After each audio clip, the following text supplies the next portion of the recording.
When we think about classical tragedy, we're usually thinking about Greece.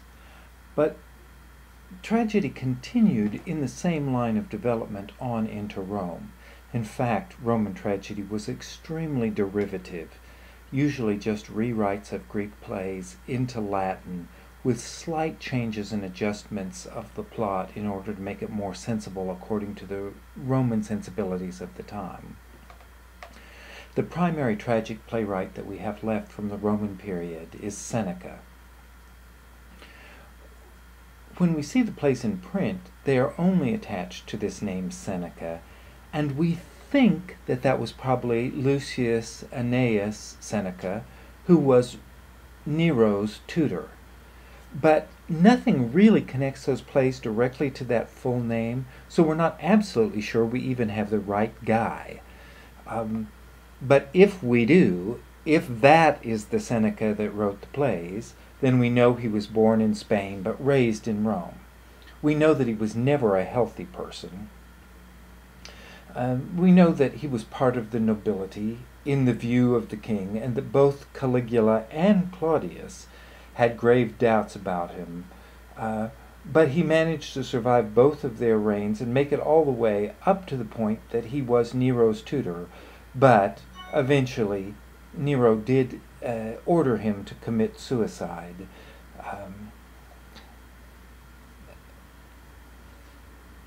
His body of work is very interesting, often repeating the works of previous Greek playwrights, including Hercules Furens, The Madness of Hercules, which is based on Euripides' play Hercules.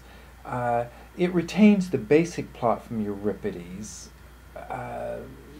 in which Euripides is driven mad by his wife and by the Furies, and ends up killing his own wife and children.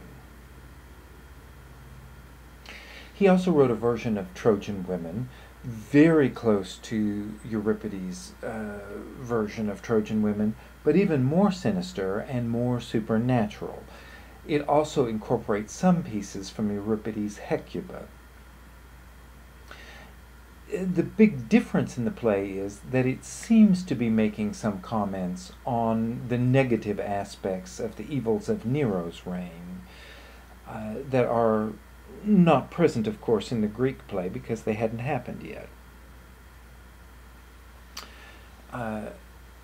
Phoenicia, the Phoenician women, based on Euripides' play of the same name, but in a weird way, in Euripides' play, the play is named for the chorus of Phoenician women. This play eliminates those Phoenician women, that chorus, so the title no longer makes any sense. It's really just the story of Oedipus's wandering after his blindness. Phaedra is a retelling of Euripides' Hippolytus about Phaedra's taboo love for her stepson. In Seneca, the Phaedra is much more sensual and more determined than she is in Euripides' play, and this eventually became the source material for a great French neoclassic play by Racine. Thyestes is about the backstory of Agamemnon, in which Atreus murders his brother's children and cooks them into a meat pie. And this was a play that was very influential with Shakespeare and became the source material for his play, Titus Andronicus.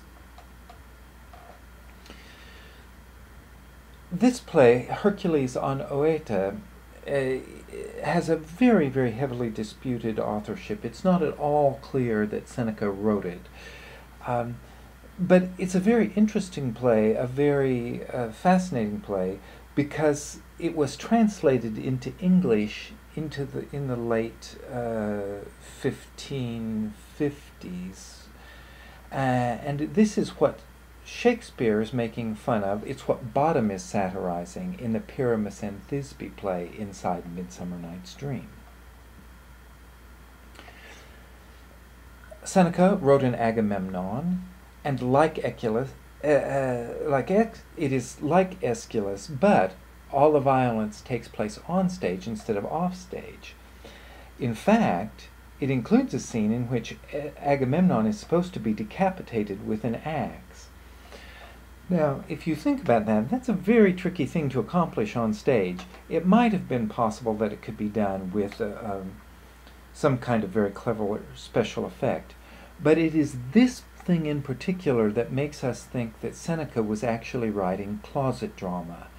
Closet drama is a term for plays that were really meant to be read instead of performed. Or maybe kind of like readers' theater. A group of people might get together and read them out loud, but they would not actually act them out fully on the stage. Several of Seneca's plays have these odd elements to them, much more violence on stage, that makes them very hard to perform, and it's dubious that they were performed in the first place at all. Seneca wrote an Oedipus, again, very similar to Sophocles' version, but more violent. The biggest difference in the play is that Oedipus actually kills Jocasta instead of Jocasta committing suicide, and the pulling out of his eyeballs happens on stage. That is, it's written as an on-stage scene. Another one of those things, though, that makes us think it might have been closet drama. He wrote Medea, which is even more violent and shocking than Euripides' play of the same name. But in this play, Medea is much less victimized and much more the aggressor, much angrier. Her violence against her husband and the murder of her children is much less balanced by her loss. Octavia is a play about Nero's divorce, and there's a story that this play is the reason that Seneca was ordered to commit suicide. But that story doesn't appear in print till several hundred years after the fact, so it's a very dubious authority. The truth is, it probably isn't a play by Seneca at all. It is probably a play composed by a protege after Seneca and also after Nero's death. So, that's a very quick overview that just lets us get an idea of Seneca and his place. The main thing I want you to take away from this is that Roman drama tended to be more violent, more sensational than Greek tragedy, but was very, very derivative.